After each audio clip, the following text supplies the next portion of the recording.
76.600 тонна жанар-жағармай бөлінді көктемгі дала жұмыстарына. Қазіргі таңда ақпан, наурыз айларына бөлінген 19.000 тоннаның құны төленіп, толығымен шаруаларға жеткізілді. 7.600 тонна шаруаларға бүгінгі таңда босатылды. Қазір 28.000 тоннаға жуық жанар-жағармай сәуір айына қарастырылып отыр. Толыққанды операторлар тарапынан келісім шарттар түзілді. Өнімділікті арттыру мақсатында 336.000 тонна минералды тыңайтқыштарды енгізуді жоспарлап отырмыз.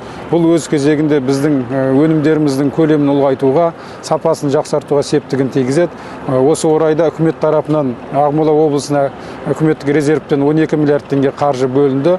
Бұл өз кезегінде қосымша ауыл шаруашылық тауар өндірушілеріне Ақмола облысы бойынша 100.000 тонна минералды тыңайтқыштарды енгізуге ықпалын тигізетін болады.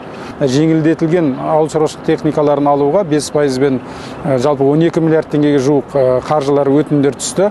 Бүгінгі күнге 160-тан астам техниканы 5,6 миллиард теңгені құрайтын шаруалар техникасын сатып алды.